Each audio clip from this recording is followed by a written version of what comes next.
నమస్తే, welcome to 99 TV. National Herald కేసులో పురోగతి మందగించిందా?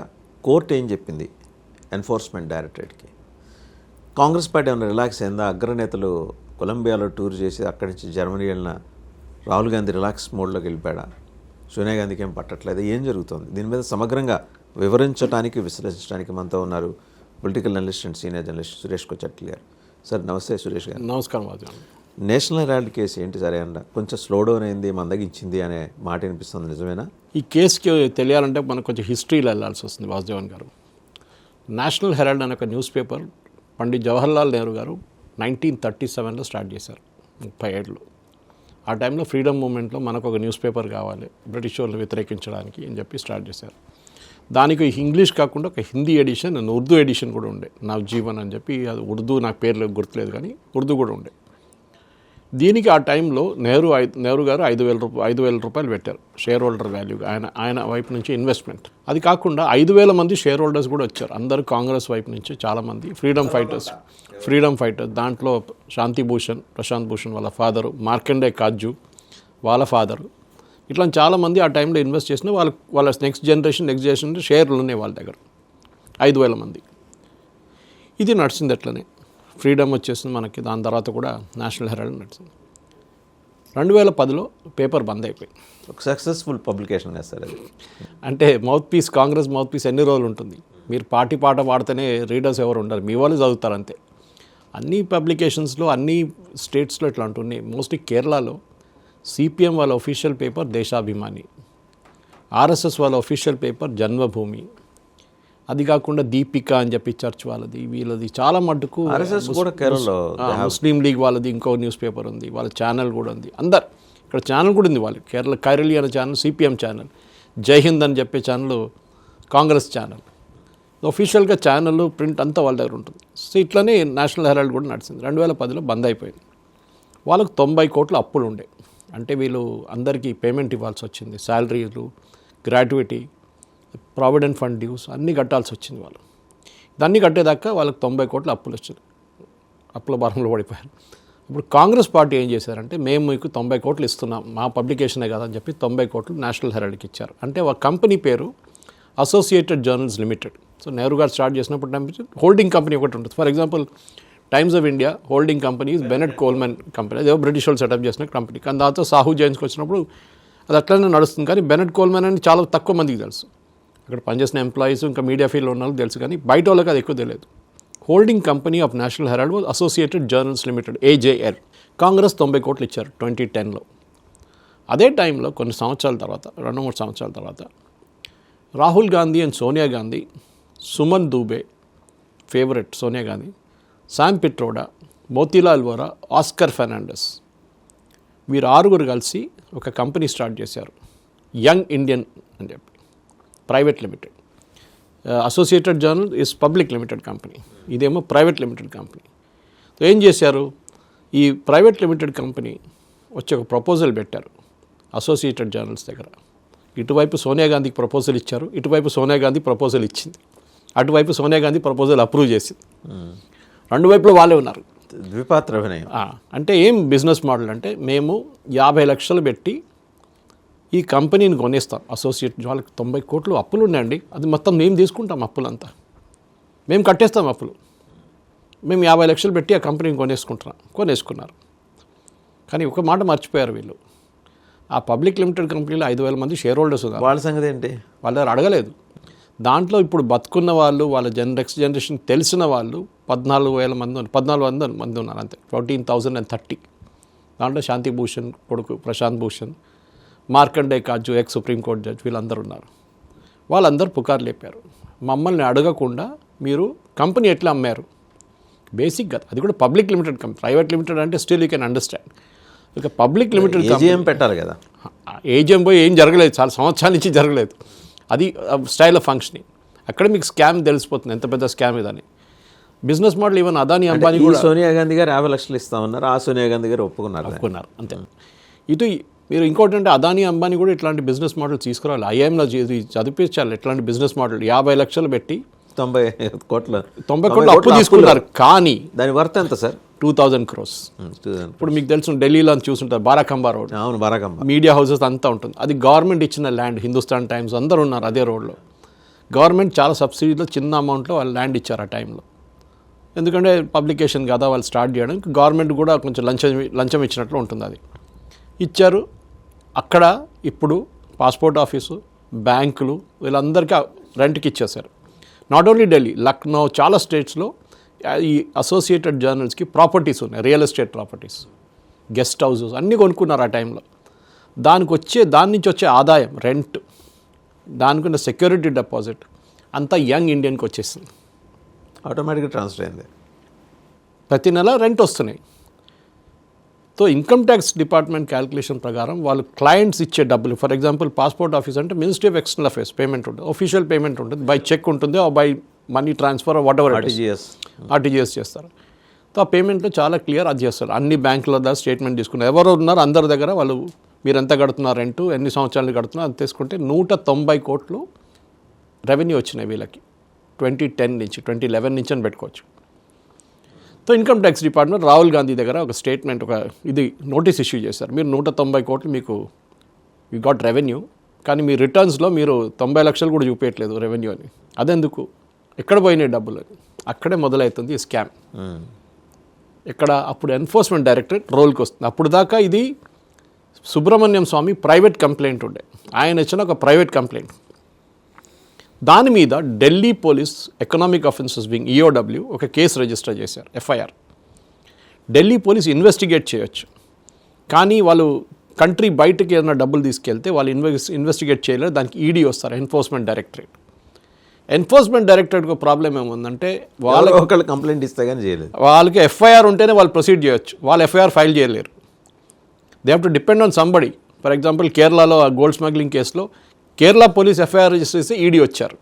సో దెన్ ఈడీ ఎందుకు ఆ డబ్బులు కంట్రీ నుంచి బయటికి తీసుకెళ్లారు, దాన్ని ఎక్కడో ఉంచుకున్నారు, రియల్ ఎస్టేట్ కొనుక్కున్నారు, లేకుంటే హవాలాలో మళ్ళీ తిరిగి ఫారెన్ డైరెక్ట్ ఇన్వెస్ట్మెంట్ అని తీసుకొచ్చి కంపెనీలు ఇన్వెస్ట్ చేస్తున్నారు. రాహుల్ గాంధీ ఎలక్షన్ అఫిడవిట్ చూస్తే కనిపిస్తున్నాయి, he has invested in lot of companies. డబ్బులు ఎక్కడని అడగండి, ఆయనకు వచ్చే జీతం చూస్తే ఇలా రూట్ అయింది. సో ఎన్ఫోర్స్మెంట్ డైరెక్టరేట్ ఇప్పుడు కొత్తది ఏం జరిగిందంటే, ఇప్పుడు కాంగ్రెస్ వాళ్ళంతా అయిపోయింది ఏదో అయిపోయింది అంటున్నారు, ఏం జరగలేదు. ఎన్ఫోర్స్మెంట్ డైరెక్టరేట్ కోర్టుకి అప్రోచ్ అయ్యారు మొన్న. వాళ్ళు ఇన్వెస్టిగేట్ చేసిన కోర్టుని సెషన్స్ కోర్టుకి వెళ్తే సెషన్ కోర్ట్ జడ్జ్ ఏమన్నారంటే, I cannot take Cognizant off this charge sheet, ఈ ఛార్జ్ షీట్ని నేను తీసుకోలేను. ఎందుకు, మీరు ఎఫ్ఐఆర్ ఎక్కడ మీది, మీరు ఇది బేస్ చేస్తున్నదేమో సుబ్రహ్మణ్యం స్వామి ప్రైవేట్ కంప్లైంట్ మీద, ఐ కెనాట్ యాక్సెప్ట్, ఎందుకంటే మీ రూల్ ప్రకారం. బట్ ఎన్ఫోర్స్మెంట్ డైరెక్టరేట్ ఏం ఆర్గ్యూ చేస్తున్నా, వాళ్ళ దగ్గర ECSIR ఉంటుంది ఒకటి, దట్ ఈస్ వాళ్ళది ఒక ఫస్ట్ ఇన్ఫర్మేషన్ రిపోర్ట్ అక్కడ ఆ ఫార్మాట్లో వస్తుంది. అది సుప్రీంకోర్టు కూడా అంగీకరించారు, ఎందుకంటే వాళ్ళు అన్ని కేసెస్లో వాళ్ళు ఎఫ్ఐఆర్ కోసం వెయిట్ చేయలేరని చెప్పి. సో వాళ్ళు ఆర్గ్యూ చేశారు, ఇది మాది, this is what we need to do, మీరు ఎన్నో సంవత్సరాలు చేస్తున్నాం అంటే. కాదు, పని చేయండి, Delhi police economic offences wing ఒక ఎఫ్ఐఆర్ రిజిస్టర్ చేశారు కదా, మీరు ఆ ఎఫ్ఐఆర్ తీసుకొని దాని మించి ఇన్వెస్టిగేట్ చేయండి అని చెప్పారు. ఇంతే జరిగింది. దానికి పెద్ద హంగామా, కేసు అయిపోయింది. మల్లికార్జున్ ఖర్గే మోదీ రాజీనామా చేయాలి, అమిత్ షా రాజీనామా చేయాలండి. ఎక్కడ రాజీనామా అండి, కేసు ఇంకా ఉంది, కేసు ఎక్కడికి వెళ్ళలేదు. ఓన్లీ టెక్నికాలిటీ మీద వాళ్ళు ఈడీని ఏం చెప్పారు, కేసు కొట్టిపడేశారన్నారు, ఎక్కడో కొట్టిపడేయలేదు. They told ED I cannot take cognizance of this case, అంతే, కొట్టిపడేయలేదు ఎక్కడ.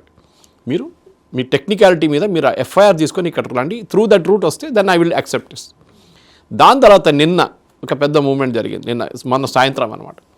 ఈ కేసు నడుస్తుంది కదా సెషన్ కోర్టులో, ఢిల్లీ పోలీస్ రిజిస్టర్ చేసిన కేసు మీద వీళ్ళు వచ్చి ఎఫ్ఐఆర్ కాపీ అడిగారు.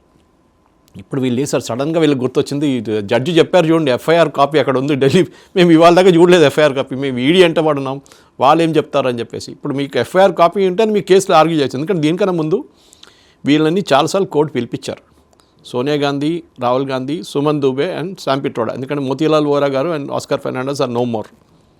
వీళ్ళు నలుగురిని తీసుకొచ్చి వీళ్ళ మీద చాలామంది సెక్షన్ ఇంక్లూడింగ్ సెక్షన్ 420 చీటింగ్, ఎందుకంటే వీళ్ళు మిగతా షేర్ హోల్డర్స్ని చీట్ చేశారు కాబట్టి చేసి వీళ్ళకి ఇది సార్ బెయిల్ ఇచ్చారు. బెయిల్ ఇచ్చి వీళ్ళు బెయిల్లో తిరుగుతున్నారు బయట ఇప్పుడు. కానీ వీళ్ళు మాట్లాడుతున్న తీసుకొస్తే ఏదో వీళ్ళంతా కేసు నుంచి బయటకు వచ్చేసినట్టు తిరుగుతున్నారు, వీళ్ళు మాట్లాడుతున్నారు. Case still on going, case ఎక్కడా ఆగలేదు. ఈ సెక్షన్స్ అంతా ఇప్పుడు కూడా అప్లికబుల్. సో ఇప్పుడు now the ED has initiated under the Delhi police not Subrahmanyam Swami's private complaint. That is the major difference అన్నమాట. సుబ్రహ్మణ్యం స్వామి ప్రైవేట్ కంప్లైంట్ ఇచ్చారు, ఆయన పోలీస్ స్టేషన్కి వెళ్ళి కేసు ఇవ్వలేదు ఎఫ్ఐఆర్ పెట్టడానికి. ఆయన డైరెక్ట్ కోర్టుకి వెళ్ళారు. Court cannot register an FIR. Court can order the police to direct the police to register FIR. కానీ ఢిల్లీ పోలీస్ చేశారు అది. రైట్, ఆల్రెడీ చేస్తున్నారు. కానీ ఈడీ ఏమనుకున్నారు, మా పోలీస్ ఎవరిచ్చిన కంప్లైంట్ మీద చేశారు? సుబ్రహ్మణ్య స్వామి కంప్లైంట్ మీద చేశారు వాళ్ళు. సో ప్రైవేట్ కంప్లైంట్ మీద వాళ్ళు ఎఫ్ఐఆర్ తీసుకున్నారు. కానీ ఈడీ వాళ్ళ ఆ ఎఫ్ఐఆర్ మీద కాదు తీసుకున్నది, సుబ్రహ్మణ్య స్వామి కంప్లైంట్ మీద డైరెక్ట్ తీసుకున్నారు వాళ్ళు. That they cannot do it, technicality మీద. అది ఇప్పుడు సార్ట్ అవుట్ అయిపోయింది. ఇప్పుడు మన కోర్టుకు వచ్చిన దానికి అక్కడికి వస్తున్నాను నేను. Last point which I want make, court దగ్గర వచ్చినప్పుడు మన సెషన్ కోర్టులో హియరింగ్ వచ్చింది డే ఫస్ట్ డే. వీళ్ళు ఎఫ్ఐఆర్ కాపీ అడిగారు, వీళ్ళు లాయర్లు, రాహుల్ గాంధీ, సోనియా గాంధీ లాయర్లు. కోర్టు అన్నారు మేము ఇవ్వమని చెప్పి, we will not give you the FIR. First time చాలా సర్ప్రైజింగ్. వీళ్ళు బహుశా హైకోర్టుకి వెళ్తారేమో. మీకు only we will tell you why you are being charged. Sections మీకు చెప్పము, ఎఫ్ఐఆర్లో ఏముందో అది చెప్పము. We will not tell you anything right now. FIR is public document కాదు, it is served on the person who is being taken in to custody. కానీ problem ఎక్కడ వచ్చిందంటే రాహుల్ గాంధీని చాలాసార్లు ఈడీ క్వశ్చన్ చేశారు. ఈడీ క్వశ్చన్ చేసినప్పుడు, సిబిఐ క్వశ్చన్ చేసినప్పుడు, even police వాళ్ళు క్వశ్చన్ చేసినప్పుడు ఇప్పుడు ఏం చేస్తారంటే ఇంట్రోగేషన్ రూమ్లో నన్ను కొట్టారు, నన్ను తిట్టారు, నా మీద నీళ్ళు పోసారని చెప్పి చాలా అలిగేషన్స్ చేస్తారు. వీళ్ళు కెమెరా పెడతారు, వాళ్ళు రికార్డింగ్ చేస్తారు. మీరు ఏం మాట్లాడుతున్నా చాలా క్లియర్గా కెమెరాలో రికార్డ్ అవుతుంది. రేపు ఏమైనా అయితే జడ్జి ముందు చూపిస్తారు, ఇది జరిగిందండి, మేము అడిగింది ఇది, ఈయన చెప్పింది ఇది. రాహుల్ గాంధీ రిటర్న్ ఆన్సర్ ఇస్తున్నాడు, మాట్లాడలేదు. ఏ ప్రశ్న అడిగినా ఒక కాగితం మీద పైన కింద చూసి చంద్ర రాసి కాగితం ఇస్తున్నాడు. Is not speaking. It was recorded by CBI and ED also, ED especially, that is not cooperating with the investigation. ఇక్కడ పోయింది 190 కోట్లు చెప్పండి మాకు, అది చాలు మాకు, అది చెప్పట్లేదు. మాకు 190 కోట్లు రాలేదని కూడా చెప్పట్లేదు. మీకు 190 కోట్లు వీళ్ళేమంటున్నారు, it is a not for profit organisation. Young Indian అని సెటప్ చేశారు చూడండి, private limited company. Rahul Gandhi and Sonia Gandhi 76% stake ఉంది వాళ్ళకి దాంట్లో, వీళ్ళిద్దరు కలిసి, మిగతా వాళ్ళ నలుగురికి. సో ఆ స్టేక్లోనే వీళ్ళు షేర్ చేసుకున్నారా, డబ్బులు తీసుకున్నారా అని క్వశ్చన్ అడిగితే వీళ్ళు ఆన్సర్ ఇవ్వట్లేదు, జవాబులు ఇవ్వట్లేదు వీళ్ళు. బట్ ఫర్దర్ ప్రోబ్ ఎలా ఉండబోతుంది ఇప్పుడు కోర్టు డైరెక్ట్ చేస్తుంది? ఇప్పుడు వీళ్ళు ఇంత డాన్స్ చేశారు కదా కాంగ్రెస్ వాళ్ళు. ఇప్పుడు నిన్న జరిగిన కోర్టు హియరింగ్ గురించి ఎందుకు మాట్లాడలేదు?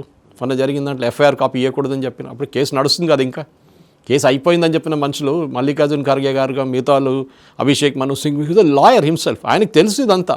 కానీ పాపం ఆయన పాట పాడకపోతే రేపు ఉద్యోగం ఉండదు ఆయనకి, తీసి పక్కన పడేస్తారు వాళ్ళు.